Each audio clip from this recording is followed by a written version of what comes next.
Bien, buenos días mis queridos amigos, nuevamente aquí con ustedes, ahora con el curso de tributación municipal, el cual nos va a permitir conocer la administración de los principales tributos en nuestras municipalidades y vamos a poder aprender y recordar algunas situaciones que nos han ocurrido y poder resolverlas adecuadamente, de modo que podamos atender a la población debidamente, con la finalidad de poder captar los recursos que tan necesarios son en nuestras respectivas jurisdicciones.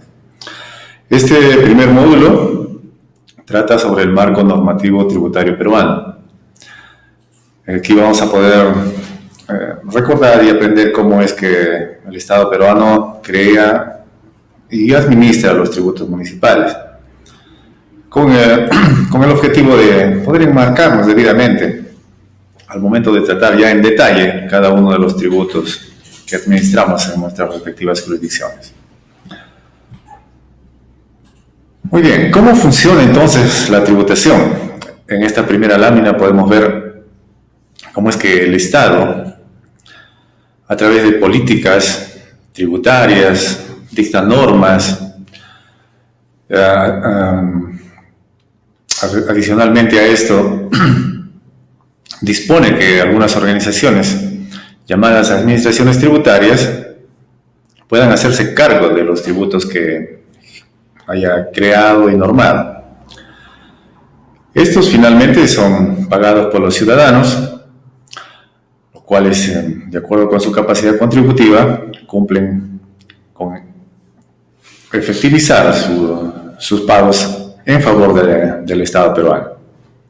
Los tributos son recaudados por las administraciones tributarias en el Perú y nuevamente retornan al Estado, el cual los administra y los retorna hacia la ciudadanía en forma de bienes y servicios públicos. ¿Sí? Eso es un ciclo que continuamente se viene repitiendo.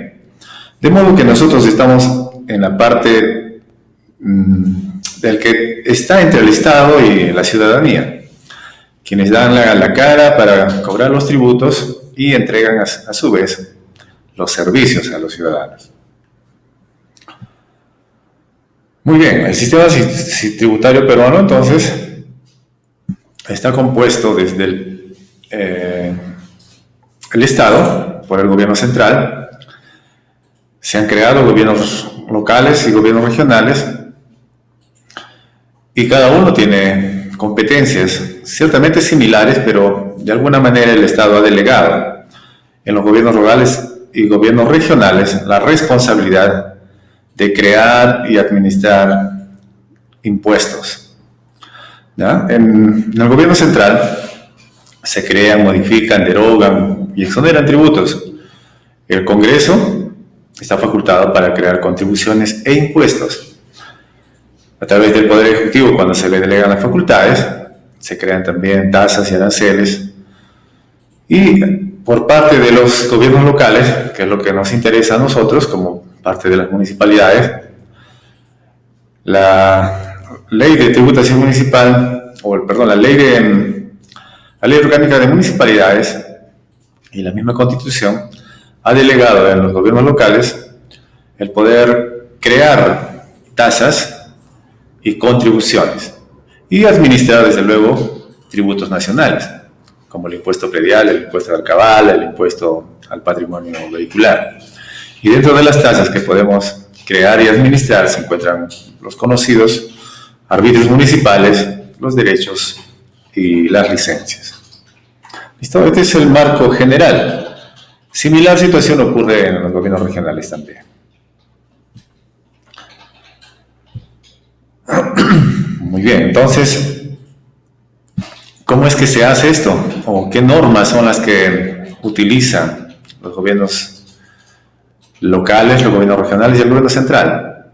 El Congreso lo hace a través de leyes y cuando le son delegadas las facultades al Poder Ejecutivo lo hace a través de decretos legislativos y los decretos supremos que son emitidos por los respectivos ministerios dentro del Poder Ejecutivo. Los gobiernos locales y los gobiernos regionales están facultados a emitir ordenanzas. En el caso de las municipalidades, la ordenanza municipal la cual tiene un rango de ley, pero es válida solamente en la jurisdicción donde se desempeña o donde se desarrollan sus funciones. ¿Listo?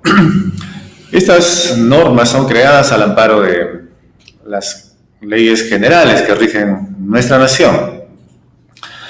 La Constitución Política del Perú, en el capítulo 4, tiene el artículo 74, que da facultades al Estado para ejercer potestad tributaria. Dice este artículo que el Estado, al ejercer la potestad tributaria, debe respetar los principios de reserva de la ley y los de igualdad y respeto de los derechos fundamentales de la persona. Ningún tributo puede tener carácter confiscatorio. Por más que el Estado ejerce ese poder tributario en las personas, este no puede irse contra el patrimonio de las personas. Tiene que haber respeto al patrimonio de las personas. Estas normas no surten efecto si son dictadas violando lo que la ley establece en este artículo. ¿Ya? A veces estas normas en municipios se han dado de manera irregular y ha tenido que intervenir el Estado. Y conocemos lo que sucedió con las municipalidades de Lima en algún momento, y hasta que el Tribunal Constitucional dictó las normas necesarias aclarando la situación para poder normar respecto de la aplicación en aquel entonces de los árbitros municipales.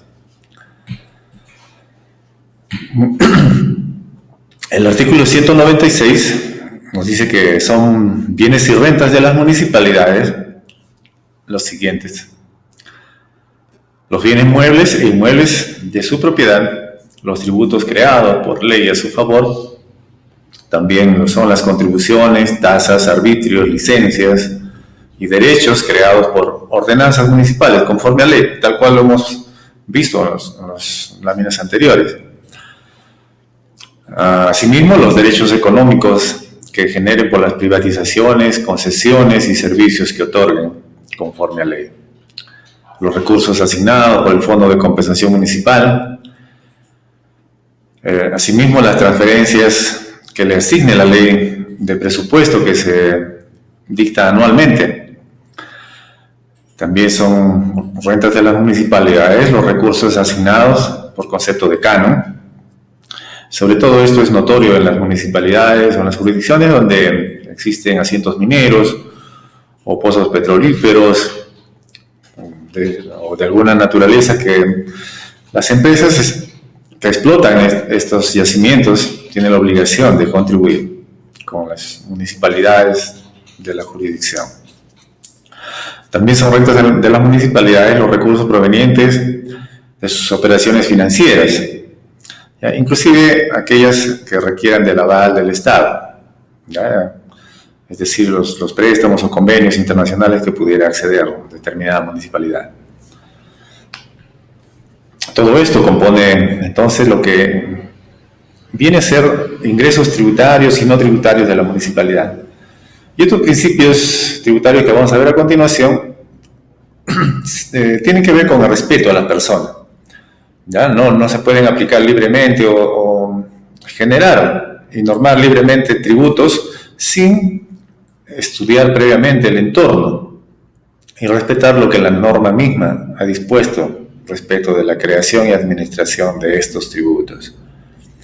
Entonces, los principios tributarios bajo los cuales se rige la creación y administración de los tributos son los siguientes: el principio de legalidad, el principio de reserva de ley, el principio de igualdad, el principio de no confiscatoriedad y capacidad contributiva, el principio de respeto a los derechos fundamentales de la persona y, adicionalmente a esto, principios no explícitos en la Constitución como la solidaridad y deber de contribuir y la seguridad jurídica y capacidad contributiva de la persona, que tienen que ver con que cada ciudadano tiene que tener la conciencia tributaria y además el Estado brinda la capacidad de asegurar que los tributos están correctamente administrados y que no se, en casos de haber efectuado fiscalizaciones o verificaciones en sus tributos,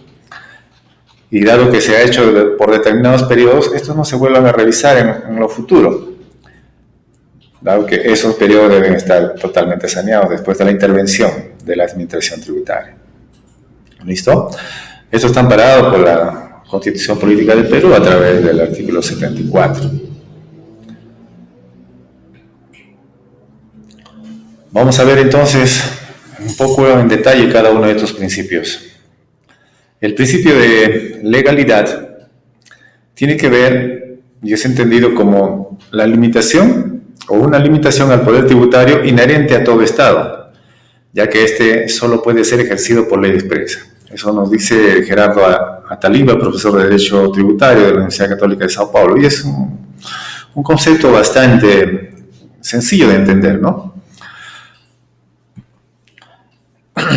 Este principio nos habla de que los tributos solo pueden ser establecidos con la aceptación de quienes deben pagarlos, lo que significa que deben ser creados por el Congreso o por los gobiernos locales o regionales, si es que les son facultadas esas atribuciones, en tanto sus miembros son representantes del pueblo y se asume que traducen su aceptación. Es decir, en el gobierno central, a través del Congreso, con sus miembros totalmente habilitados, y en el caso de los municipios, hablando específicamente, por el Consejo Municipal, debidamente facultado.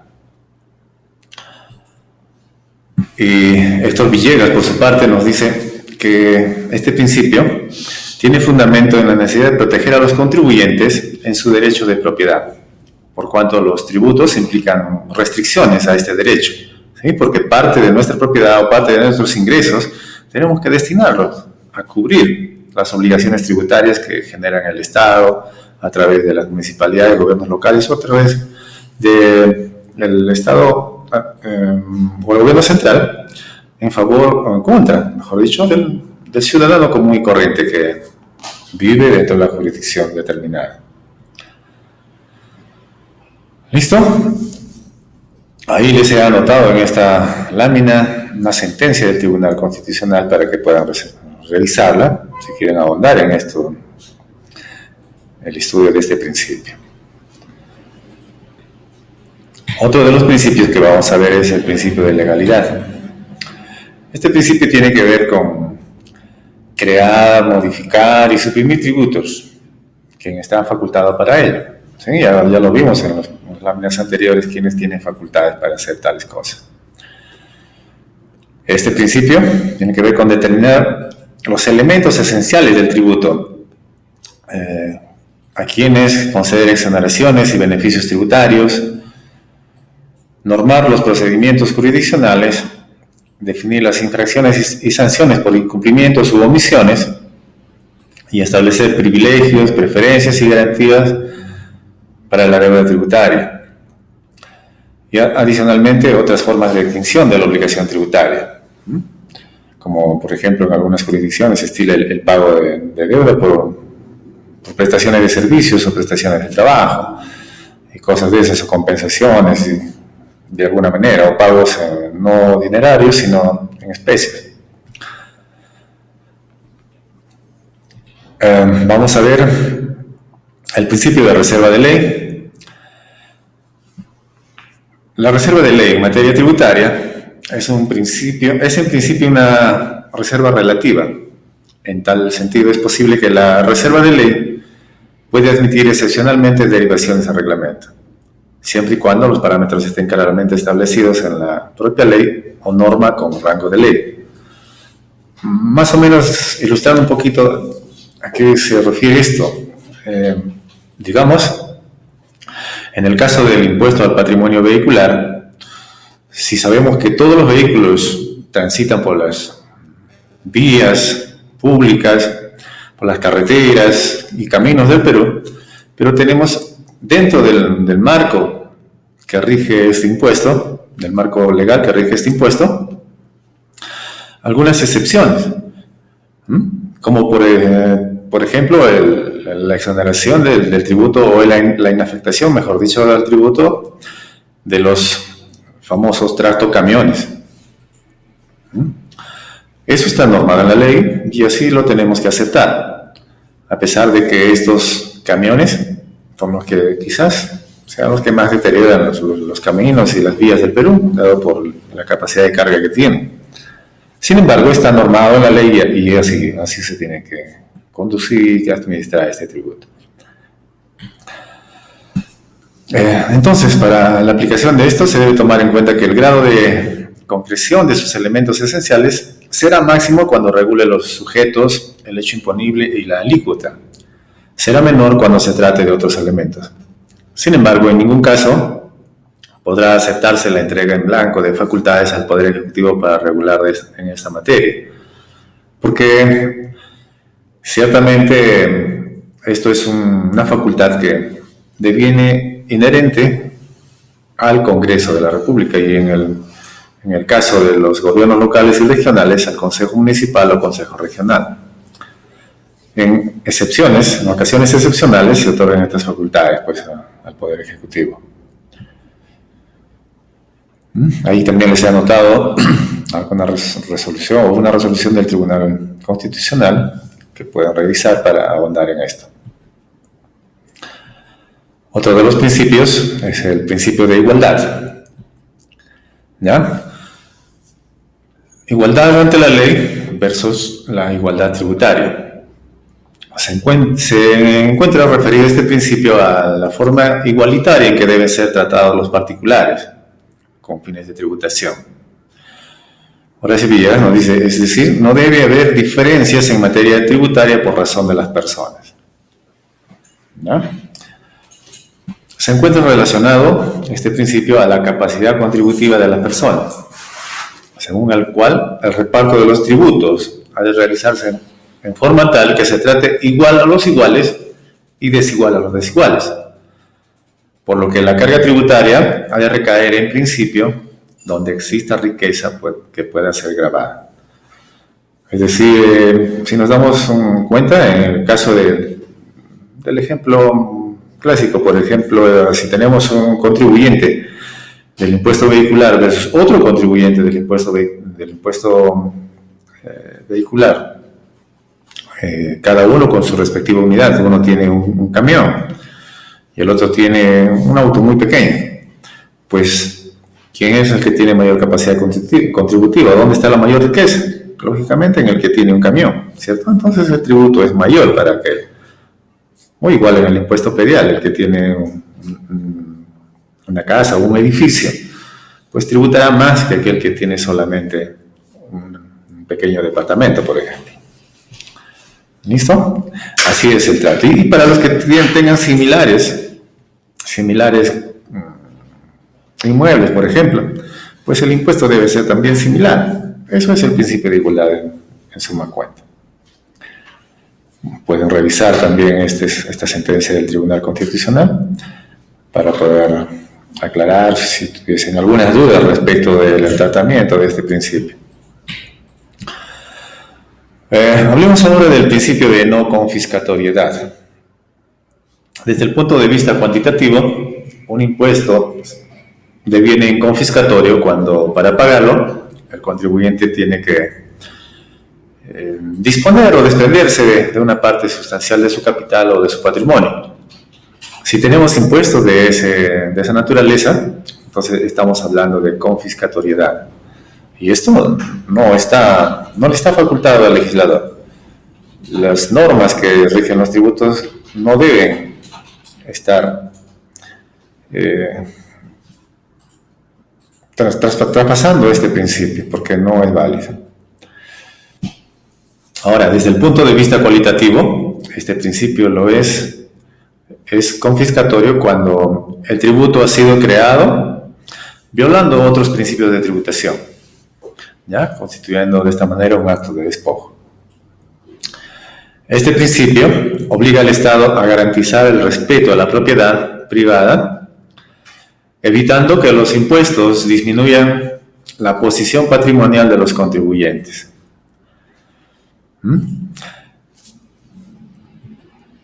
Cuando un tributo es significativo e implique privar a una persona de una parte considerable de sus bienes o rentas, estamos entonces hablando de un tributo confiscatorio. ¿Ya? Es fácil de entender, pero a veces no es fácil de administrar si estamos en el caso en que una municipalidad en determinada jurisdicción esté violando este principio. Hace no mucho tiempo, y de hecho este caso está en proceso de resolverse, en determinada municipalidad he tenido la oportunidad de ver la aplicación de el costo de los servicios municipales, específicamente en el costo del serenazgo. Se está aplicando aproximadamente el 17% a un solo predio de la jurisdicción, donde aproximadamente tienen 20.000 predios.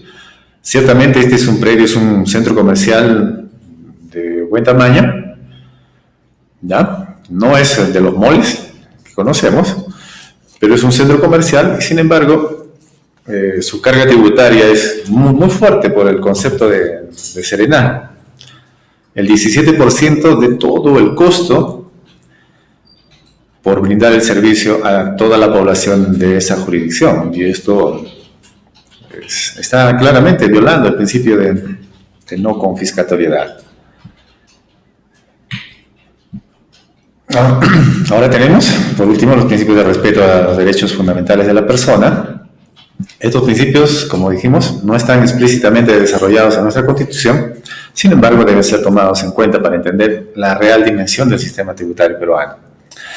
Tiene que ver con la solidaridad y deber de contribuir, y la seguridad jurídica y capacidad contributiva que debe brindar el Estado. Veamos ahora los tributos y su clasificación. ¿Qué son los tributos? Bien, la definición clásica de tributos dice: son prestaciones pecuniarias obligatorias establecidas por ley, ya vimos eso, exigidas por el Estado en ejercicio de su poder de imperio por medio de la entidad competente, las administraciones tributarias, ya vimos eso también, a los particulares en base a su capacidad contributiva, como consecuencia de la realización del hecho al que la ley vincula el deber de contribuir y con el objeto de obtener recursos para el cumplimiento de sus fines.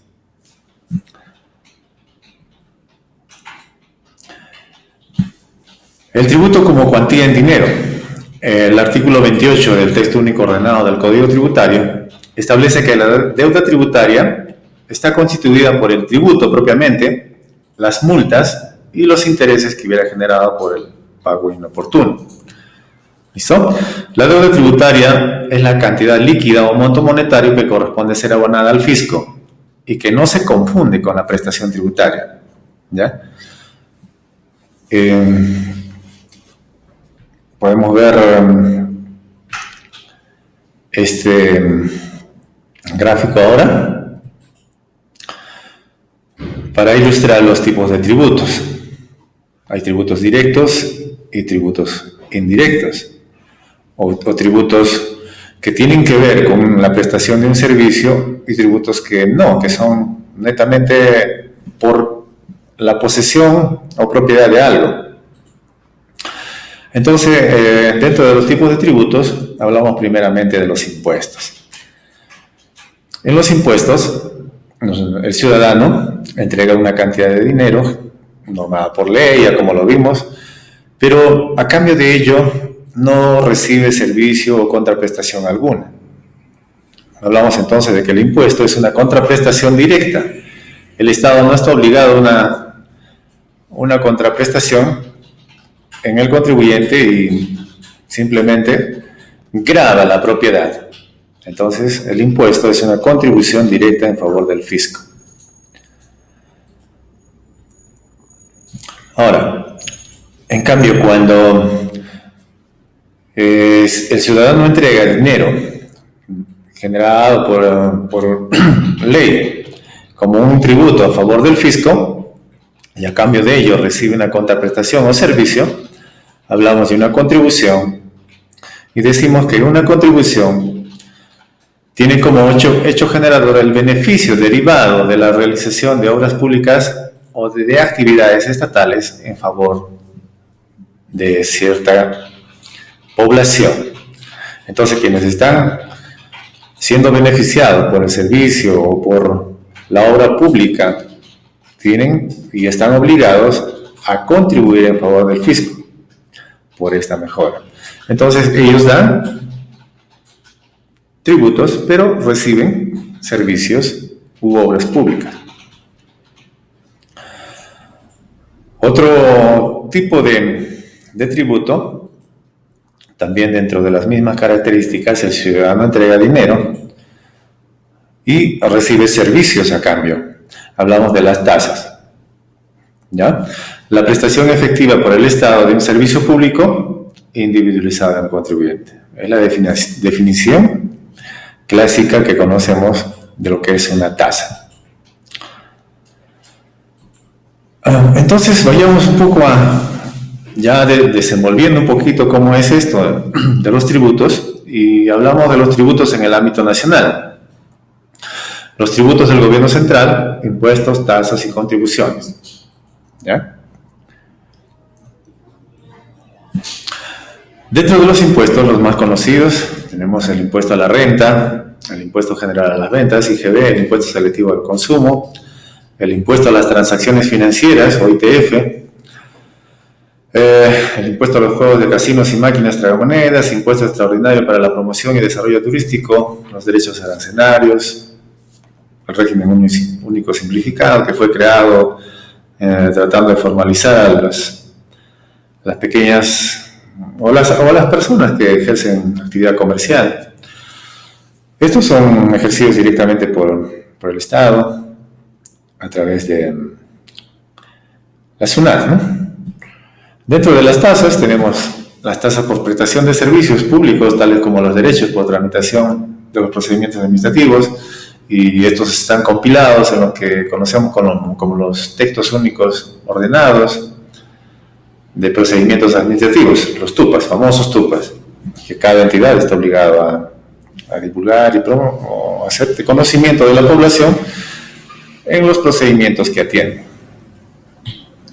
Y las contribuciones, hablamos ahí de la contribución de seguridad social, contribución al Servicio Nacional de Adiestramiento Técnico Industrial, SENATI, y la contribución al Servicio Nacional de Capacitación para la Industria de la Construcción, SENCICO. Estos no son pagados directamente por las personas, ni son administrados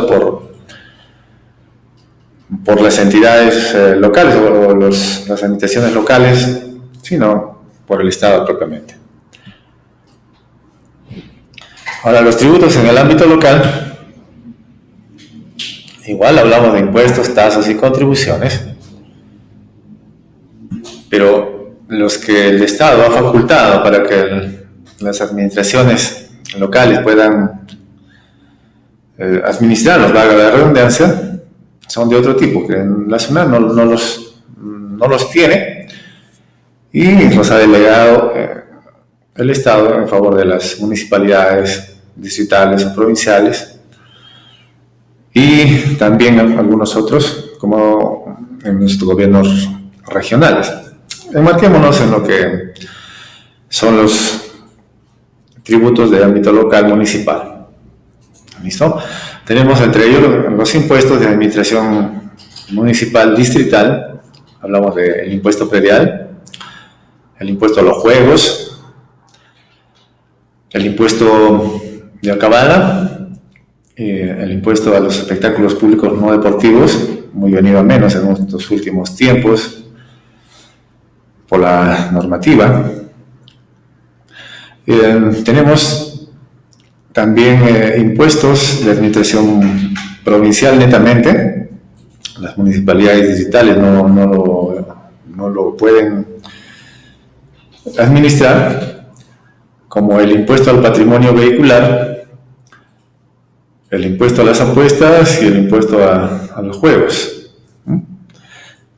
Estos son de ámbito netamente provincial.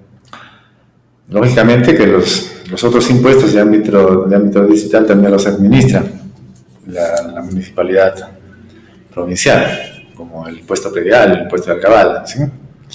Y adicionalmente hay otros impuestos que no son administrados por los gobiernos locales, pero sí se han creado en su favor.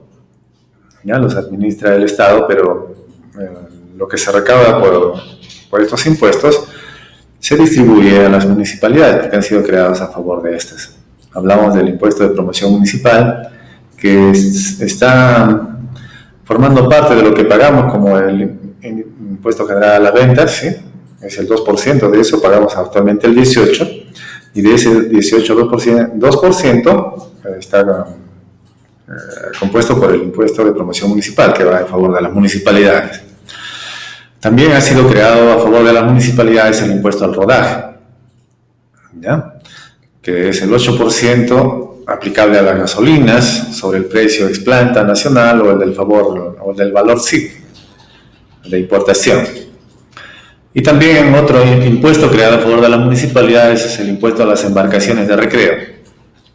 Está constituido cuya tasa es el 5% de las embarcaciones, del costo de las embarcaciones. Es similar el tratamiento al impuesto al patrimonio vehicular, pero en este caso a las embarcaciones de recreo.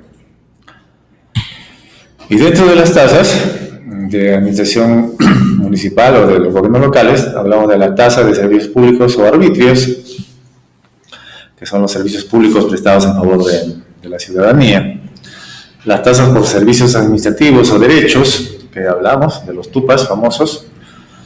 Las tasas por licencias de funcionamiento, las tasas por estacionamiento de vehículos, las tasas por transporte público y otras tasas por realización de actividades sujetas a fiscalización o control municipal extraordinario, que en determinadas jurisdicciones se aplican, no en todas, por cierto.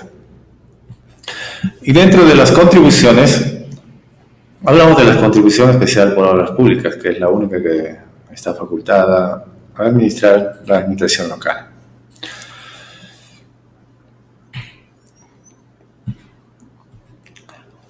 Bien, tenemos en este cuadro una de resumen los impuestos municipales: el impuesto predial, el impuesto al patrimonio vehicular, el impuesto de alcabala, impuesto a los juegos, impuesto a las apuestas, impuestos a los espectáculos públicos no deportivos. Y a lo largo de este curso seguramente vamos a ir desarrollando cada uno de estos en detalle, analizando casuística y desenvolviendo algunas cosas que por naturaleza corresponden a la administración de estos tributos. Las contribuciones, y hablamos contribución por obras públicas, y las tasas, arbitrios, derechos y licencias. Este cuadrito resumen entonces para que lo tengan en cuenta y sepan o recuerden qué cosa es lo que administramos en cada una de las municipalidades. Vamos a hablar entonces un poquito de lo que ha sido creado en favor de las municipalidades, el Fondo de Compensación Municipal, conocido como el FONCOMUN. ¿Qué es esto? El Fondo de Compensación Municipal, según Tello Godoy, Jarek y Pareja Cabrejo, dicen que el Fondo de Compensación Municipal es una renta edil reconocida por el numeral 5 del artículo 196 de la Constitución Política del Perú para promover la inversión de los gobiernos locales, ya sean municipalidades provinciales o distritales, con un criterio redistributivo en favor de las zonas más alejadas y deprimidas, priorizando la asignación a las localidades rurales y urbanos marginales del país. Dichos recursos pueden ser destinados a gastos corrientes y a gastos de inversión pública.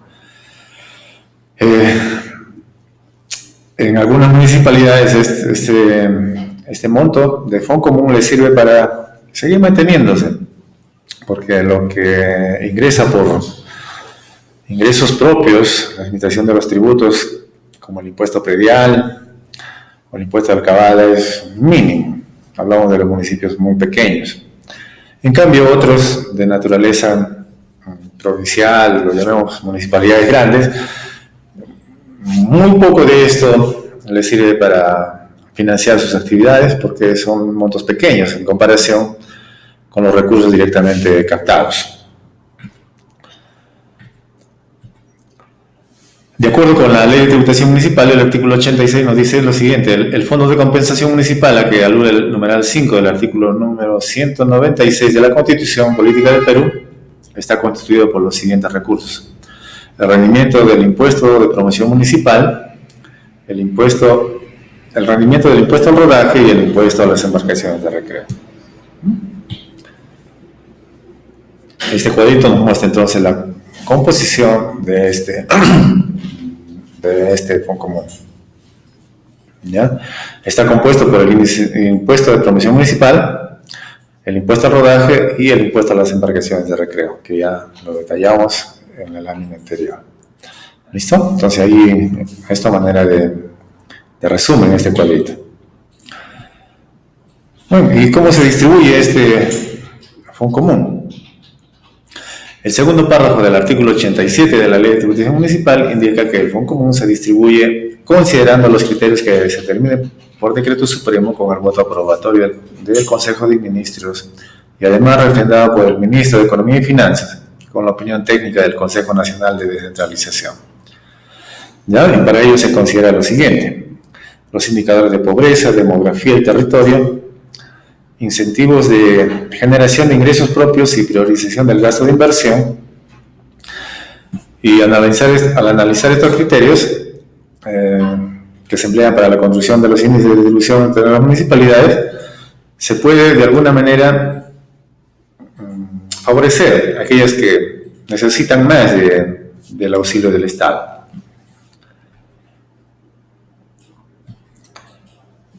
El procedimiento propiamente para repartir el fondo comprende primero una asignación geográfica por provincias y sobre esta base una distribución entre todas las municipalidades distritales y la provincial de cada provincia, ¿ya? Contando como una más dentro del reparto. Y la asignación se hace de la siguiente manera: el 20% del monto provincial a favor de la municipalidad provincial, el 80% restante entre todas las municipalidades distritales de la provincia, incluida la municipalidad provincial. Es de lo que hablamos, contamos como una más. En este 80% de la municipalidad provincial de la jurisdicción, donde se encuentran las municipalidades distritales, entre las cuales se va a repartir este fondo, también forma parte como una más. Actualmente lo determina, o se han dado los criterios de distribución a través del Decreto Supremo número 060/2010 EF, y tiene este Decreto Supremo los procedimientos y metodología para la distribución del Fondo de Compensación Municipal. ¿Listo? Este Decreto Supremo ha derogado los anteriores decretos supremos que regían la distribución y regulaban la distribución del fondo común.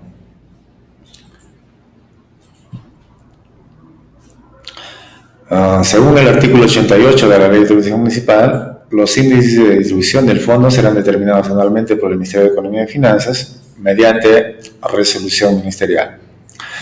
Para este año 2019, el Ministerio de Economía y Finanzas ha aprobado la resolución ministerial número 085/2019 EF/50 y aprueban, dice ahí, los índices de distribución del Fondo de Compensación Municipal, el Fondo Común para el año fiscal 2019.